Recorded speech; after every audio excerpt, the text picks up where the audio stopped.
I'm going to give you 10 rules for profitable self-discipline. These are rules of my own making. They're very homely, some of them, but they'll be very helpful. And number one is keep cool when other people get hot. I know you can agree with that one, but I'm not so sure that you'll always live up to it. We're inclined, all of us, to get hot when the other fellow gets hot. Say angry things when the other fellow starts saying angry things. I was in the home of the president of a big electric power company one evening when there came a storm, and he called up one of his head men to go out to take care of an emergency that happened as a result of that storm. It was on Sunday evening. The man was gone about 2 hours, and when he came back, he came up on the front porch of the home of this man and called him out on the porch, and I never heard a man get such a tongue lashing in all my life as this president of the electric power company gets. He says, you blankety blank blank, you think because you're the president of the company, blankety blank blank, and I'm just as good as you are, blankety blank blank. Oh, it was terrific. I only heard one side of the conversation because there was only one side of it. One man was doing all the talking, and one man was doing all the listening. And after this had been going on for fully 3 minutes, the other man ran out of wind and had nothing more to say. He was mad, you see, because they'd called him out on this stormy night. I heard the president close the door, and he came back, and he just smiled and said, why, the man was a little bit hot, wasn't he? That's all he said. A little bit hot, wasn't he? I expected any moment to hear fists begin to fly out there. But you see, there was a man who had risen to great heights of achievement financially, and he had done it by self-discipline in every respect. And he didn't propose to allow a workman who had been temporarily unbalanced by his anger to throw him off balance and make him stoop to that level. He just didn't propose to have that done. And you'll notice when you get into an argument with anyone, and you're apt to if you don't watch yourself, that if you'll just remain silent while the other fellow is blowing off his top, he finally gets to the point where he's got no more top to blow off. Then if you want to get in a few words of your own, that's a mighty good place to do it. It's a mighty fine thing if the words that you get in are not the kind of the words you've been hearing. In other words, if you say something back kind in return, it's far better for the other fellow and far better for you. It shows you to be the bigger of the two persons.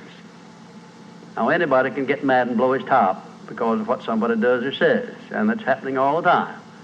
But the truly big man, the man who is in charge of himself, he doesn't allow anybody to draw him down to that level of a street brawl or of an argument in harsh words unless he wants to do it.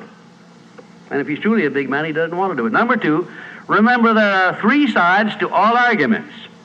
We ordinarily think there are 2 sides to all arguments, but they're not. They're 3.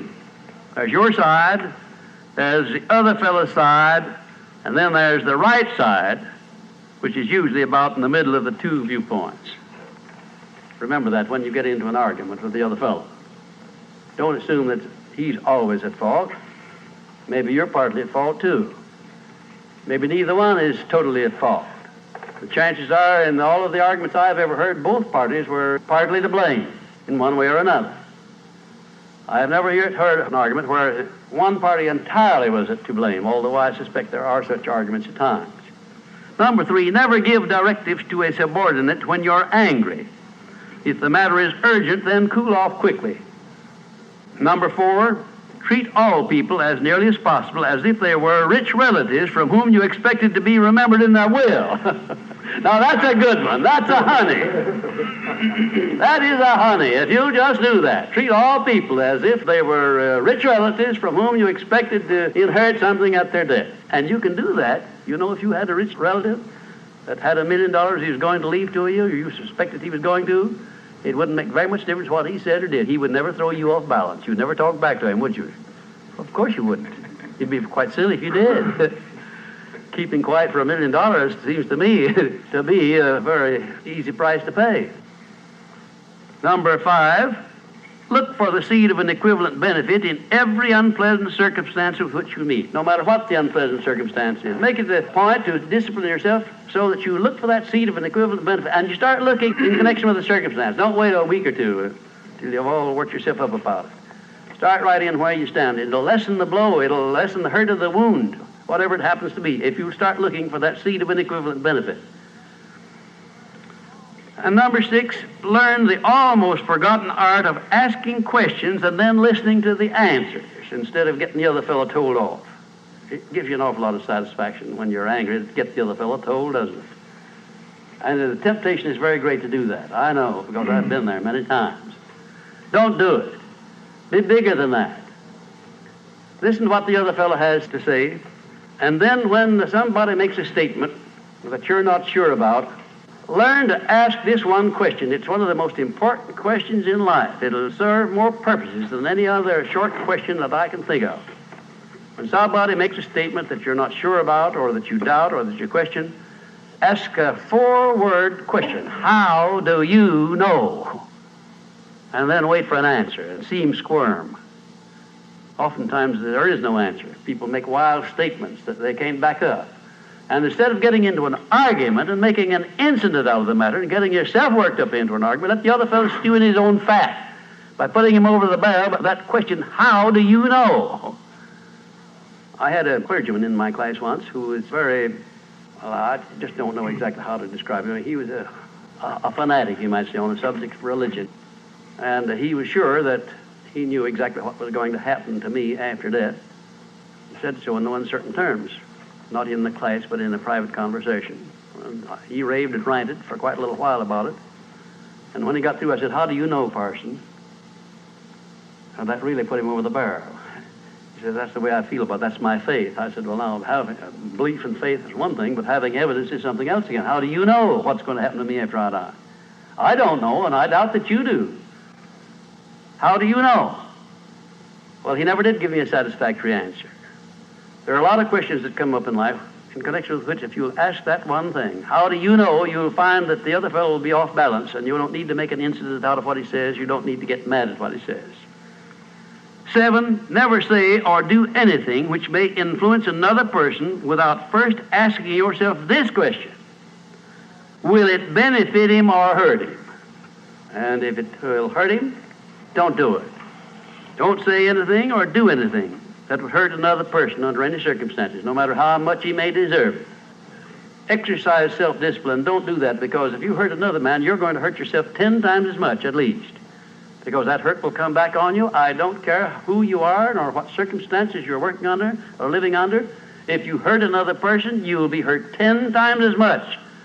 And if the hurt doesn't come immediately, the rate of interest on that is compound interest on compound interest, and it'll be 100 times as great if you wait long enough. Because everything that you do to or for another person, you do to or for yourself. There is no escape from that. That's just as much a law as the law of gravitation, which everyone understands. You know that if you stepped over the top of this building, no matter what your mind was or what your belief happened to be, if you stepped over the top of this building and violated the law of gravitation, that you'd hit the ground and you'd die in a very few seconds.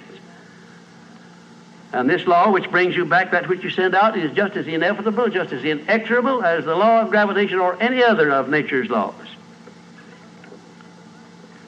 Number 8, learn the difference between friendly analysis and unfriendly criticism.